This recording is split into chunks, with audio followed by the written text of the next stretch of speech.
どうも皆さんこんにちは、ハラカンタです。世界最悪のテロ組織とも呼ばれたイスラム国。2010年代半ば、シリアとイラクにまたがる広大な地域を支配し、虐殺や処刑、恐怖による支配で世界中を震撼させた過激派組織です。日本人ジャーナリストが殺害された事件もあり、日本でも連日のように報じられていました。では、このイスラム国は一体どこから生まれたんでしょうか。多くの人はイスラム過激派という言葉を聞くと、宗教的な狂信から突然生まれた理解不能な集団のように感じるかもしれません。しかしイスラム国は何もないところから突然現れたわけではありません。その背景には2003年に始まったイラク戦争、アメリカ軍による占領、国家の崩壊、宗派対立、刑務所での虐待、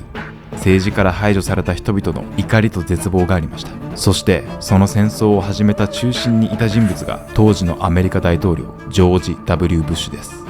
もちろんイスラム国の誕生をブッシュ大統領一人だけの責任で説明することはできません。イラク国内の政治対立、宗派間の緊張、隣国シリアでの内戦、地域大国の思惑など様々な要因が複雑に絡み合っています。またイスラム国が行った虐殺や恐怖支配は絶対に正当化できません。どのような歴史的背景があったとしても彼らの残虐行為が許されるわけではありません。しかしそれでもなおブッシュ政権が始めたイラク戦争とその後の占領政策の失敗がイスラム国が台頭する土壌を作ったことは避けて通れません。今回の動画ではなぜイラク戦争が後にイスラム国という怪物を生み出すきっかけになってしまったのか、私が2025年にイラクで取材した映像や今回のイラク取材で案内役をしてくださりイラクで20年以上支援活動を続けている高藤直子さんの証言も交えながらできるだけ分かりやすく解説します。ぜひ最後までご覧ください。まずイラク戦争とは何だったのかを簡単に振り返ります。2003年、アメリカのブッシュ政権はイラクのサダム・フセイン政権が大量破壊兵器を保有していると主張し、イギリスなどと共にイラクへの軍事攻撃に踏み切りました。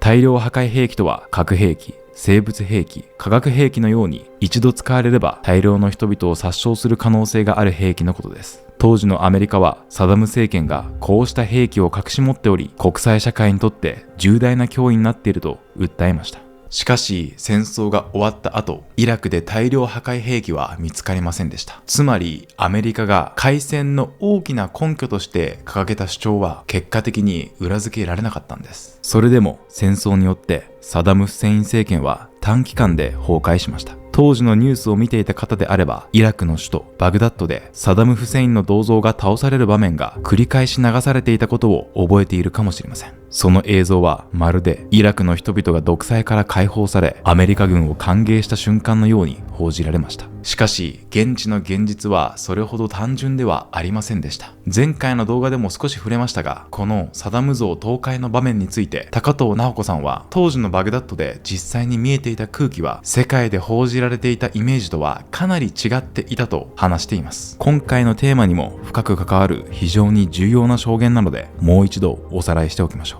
サダム・フセインの銅像が倒された時にすごい世界中で報道されたのがフセインの銅像の周りでなんかこうやっ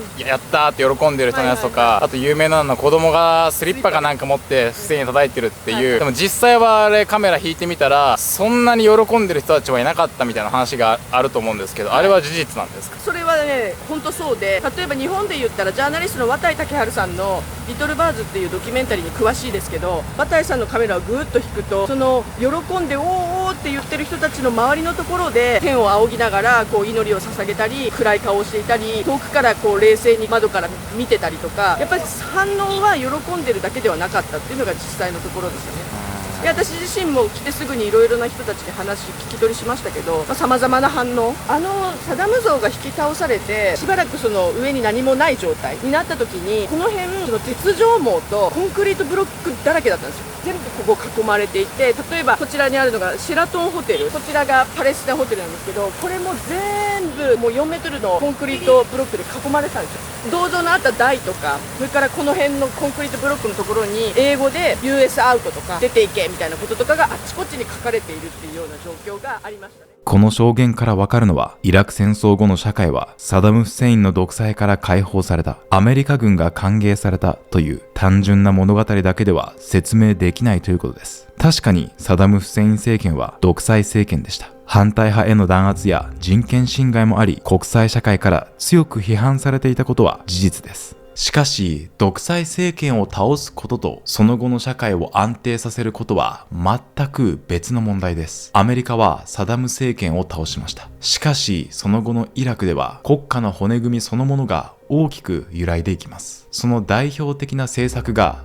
脱バース化です。バース党とはサダム・フセイン政権を支えていた政党です。サダム政権下では政府機関や軍、教育機関などで働くために実質的にバース党と関わらざるを得なかった人も少なくありませんでした。もちろん旧政権の中枢にいた人々がそのまま新しいイラクの権力を握り続けることには問題があります。しかし実際には旧バース党に関わっていたという理由で多くの官僚、教師、技術者、軍人までもが職を失いました。さらにイラク軍も解体されます。これは武器の扱いを知り、戦闘経験を持ち、組織的に動くことのできる多くの男性たちが突然仕事を失ったということです。国家の治安を担っていた人々が失業し、行政の経験を持つ人々が排除され、街には武器が溢れ、社会の秩序が揺らいでいく。これは過激派組織にとって入り込む余地が一気に広がる状況でした。そしてこの混乱に重なるように深刻化したのがイラク社会の宗派対立です。宗派とは同じ宗教の中にある大きな分かれ方のことです。イスラム教には大きく分けてスンニ派とシーア派があります。非常に簡単に言えばイスラム教の歴史の中で預言者ムハンマドの後継者をめぐる考え方の違いから分かれた流れです。イラクにはシーア派の人々もスンニ派の人々もクルド人も暮らしています。サダム・フセイン自身はスンニ派の出身で、サダム政権下ではスンニ派が政治的に強い影響力を持っていました。しかしサダム政権が倒れた後、新しいイラク政治では人口の多数派であるシーア派の政党が力を持つようになります。シーア派の政党が力を持つこと自体は人口構成から見れば自然な面もあります。しかし問題はその過程で多くのスンニ派住民が自分たちは新しい政治から排除されている、自分たちは敗者として扱われていると感じるようになったことです。つまりイラク戦争後の混乱は単に独裁者が倒れたという話ではありません。国家の制度が壊れ、軍や行政が解体され、政治から排除されたと感じる人々が生まれ、宗派対立が深まっていった。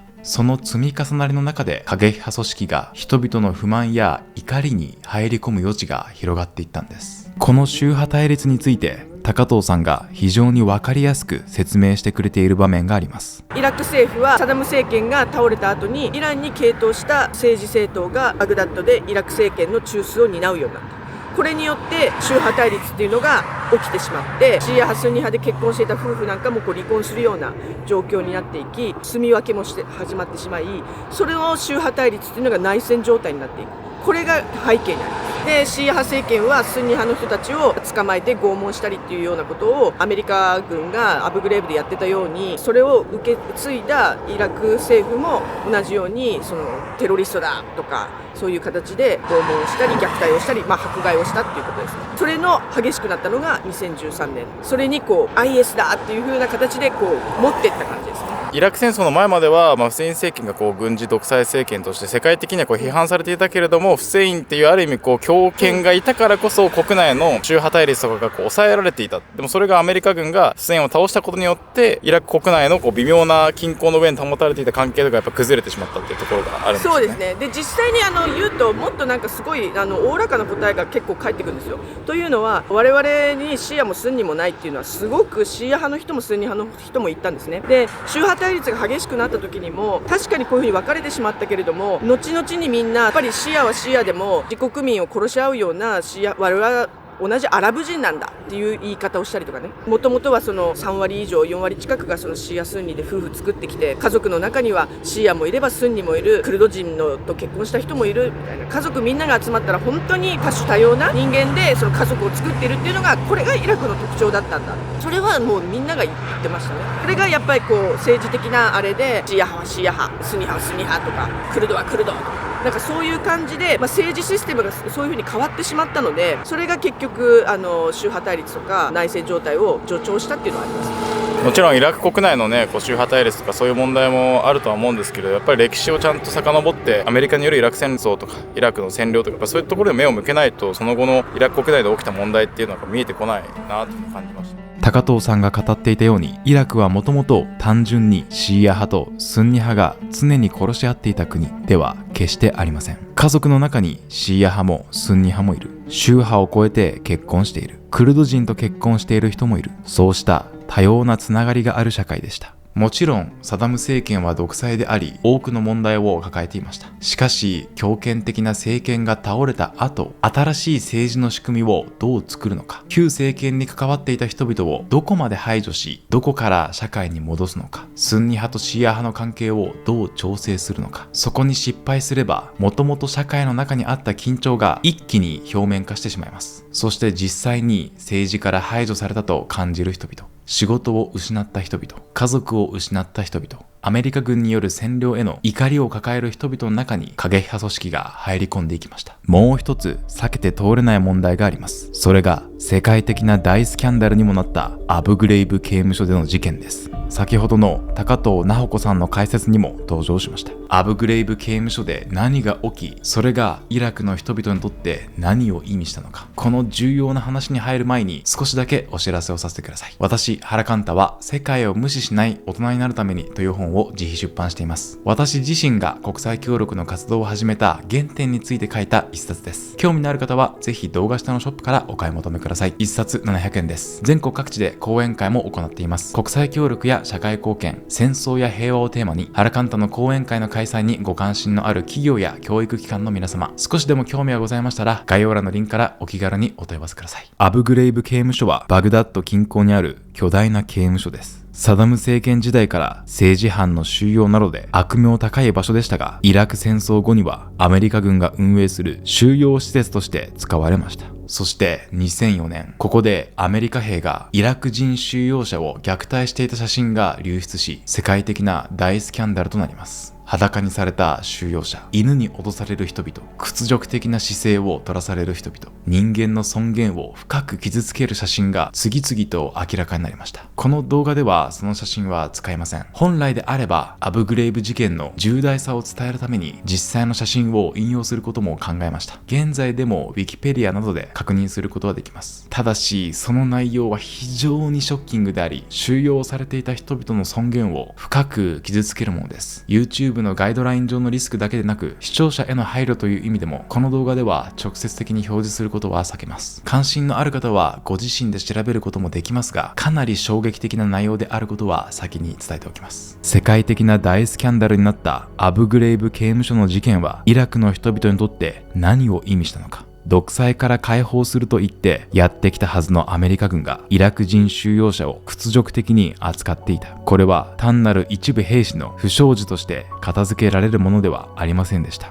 イラクの人々にとってはアメリカ軍の占領そのものへの怒りと不信を決定的に深める出来事になったのです。私は今回のイラク取材で実際にアブグレイブ刑務所の横を車で通りました。リークされた写真は使えませんが、現地の様子を少しだけご覧ください。意外だなっていうふうに思いましたね。今ね、私たちが走っている場所がアブグレイブという地域みたいですね。アブグレイブっていう名前はね、イラク戦争とか知識ある方は聞いたことあるんじゃないかなというふうに思いましたけれども、米軍がね、アブグレイブ刑務所っていう場所をこう運営して囚人を、虐待していたっていう、戦争の正義を否定するような、そういう米軍による人権侵害とか国際法違反が大きな問題になったアブグレイブ刑務所っていう場所がありますけれども、そのアブグレイブ刑務所もあったアブグレイブという地域を今僕たちは走って移動しています。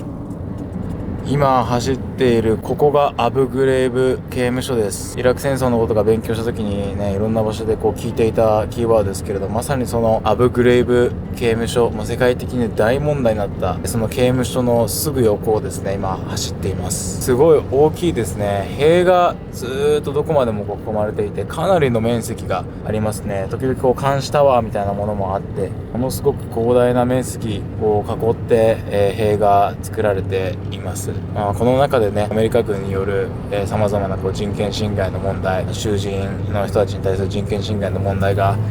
起きたっていう、そのアブグレイブ刑務所の話についてはまた改めてどこかで解説をしたいかなというふうに思います。アブグレイブ事件はイスラム国の誕生を直接説明する唯一の原因ではありません。しかし占領への怒り、屈辱、アメリカ軍への不信を過激派が利用していく上で極めて重要な象徴になりました。もう一つ重要なのがブーカ刑務所です。ブーカ刑務所はイラク南部にあったアメリカ軍の収容施設です。ここには後にイスラム国の指導者となるアブー・バクル・アル・バグダディをはじめ多くの過激派関係者、元軍人、旧体制関係者などが収容されていました。刑務所というと単に人を閉じ込める場所のように感じるかもしれません。しかしブーカ刑務所は後にイスラム国を作っていく人々が出会い、人脈を築き、組織化の土台を作る場所になったとも指摘されています。つまりアメリカ軍がテロ対策や治安維持の一環として運営していた収容施設が結果的に過激派のネットワークを強める場になってしまった可能性があるんです。この点についてかつてイスラム国が支配したイラク北部の都市モスルを取材した際、高藤さんが非常に重要な話をしてくれています。モスルの取材をしてみて、イスラム国が支配していた当時の話を聞けば聞くほど、どうしてイスラム国はそんなに残酷で過激なことをしていたんだっていうふうにすごく疑問が湧いてくるんですね。何がイスラム国をはじめいわゆるイスラム過激派と呼ばれる人たちをそこまで駆り立ててしまったのか、そこまでなぜ彼らを追い詰めてしまったんでしょうか。まずそのISIS がイスラム国が出てきた背景にはやっぱり一番元となるのはやっぱりイラク戦争があります。イラク戦争後にその米軍の占領がずっと続いていて、2003年から2011年までのその間の占領下で米軍刑務所っていうのがあって、 IS のリーダーのアルバグダーディもそうですけども、多くのそのトップリーダーたち、 IS のリーダーたちはみんなその米軍刑務所に入れられてたんですね。捕まって入れられた、要するにそのイラクアルカーイダのメンバーとして逮捕されて収監されていたわけですね。でそれが南部にあるブーカ刑務所っていうところですけど、 IS はそこでマスタープランが練られたというふうに言われているんですね。でこれはかなりいろんなワールドメディアが調査報道してすごく分かってきたことなんですけれども、トップリーダーたちは米軍に捕まり、そこでここを出たら IS を作ろうっていうのを計画していたと。で例えばその IS の残虐なその、象徴的なのがそのオレンジ色のスーツをジャンプスーツを外国人とかに着せて処刑をするっていうのがありましたけど、あれはまさにその自分たちが着せられていたオレンジ色のジャンプスーツが刑務所で着せられていたものですね。で例えばそのキューバのグアンタナモ刑務所、これもアメリカ軍が世界中のテロ容疑者を集めているところですけども、そこでは黄色のジャンプスーツですね。でこういったその赤や黄色のジャンプスーツを、IS は外国人とかその捕まえた人たちに着せて処刑をするっていうのをまるで復讐のように、当てつけのようにやってたんですね。なので私たちはその IS というのはイラク戦争が生んだモンスターというふうに言っています。高藤さんのイスラム国はイラク戦争が生んだモンスターという言葉は非常に重いと思います。ではそのモンスターは具体的にどのような流れで生まれていったんでしょうか。ここからはイラク戦争後の混乱からイスラム国の台頭までをできるだけシンプルに整理します。イスラム国のルーツの一つはイラク戦争後に勢力を伸ばしたイラクのアルカイダ系組織です。アルカイダとは2001年のアメリカ同時多発テロを実行した国際テロ組織です。アルカイダはスンニ派系の過激派組織であり、その思想に影響を受けた武装勢力がイラク戦争後の混乱の中で力を伸ばしていきました。当時のイラクではサダム政権崩壊後、新しい政治の中心がシーア派主導へと移っていきます。その中で政治から排除されたと感じるスンニ派住民の不満が広がっていきました。イラクのアルカイダ系組織はそうした不満を利用しながらアメリカ軍への抵抗を掲げる一方で、シーア派の政権や住民への攻撃も繰り返していきます。彼らは宗派対立をさらに激化させることで社会の混乱を広げ、その中で自分たちの存在感を強めていきました。その後、この組織は名前や形を変えながらイラク・イスラム国と呼ばれる組織へと変化していきます。ここでいうイスラム国はまだ後に世界を震撼させるあの巨大組織そのものではありません。しかしイラク戦争後の混乱の中ですでにその土台は作られ始めていたんです。さらに大きな転機になったのが2011年以降のシリア内戦です。シリア内戦とはシリア国内でアサド政権、反体制派、クルド勢力、過激派組織、さらに外国勢力までが入り乱れて続いた非常に複雑な戦争です。イラクで生まれた過激派組織はこのシリア内戦の混乱を利用しました。国境を越えて人や武器や資金を集め、シリアとイラクにまたがる形で支配地域を広げていきます。つまりイラク戦争後の混乱で生まれた過激派の土台がシリア内戦という新たな混乱と結びつくことで一気に巨大化していったのです。そして2014年、イスラム国はイラク第2の都市モスルを制圧しました。当時の指導者アブー・バクル・アル・バグダディはモスルのヌーリーモスクでカリフ制国家の樹立を宣言します。カリフ制とは非常に簡単に言えばイスラム共同体全体を導く政治的・宗教的指導者を中心にした国家を作るという考え方です。もちろんイスラム国が名乗ったカリフ制は国際社会からも多くのイスラム教徒からも正当なものとは認められていません。しかし彼らは自分たちこそが正しいイスラム国家だと主張しました。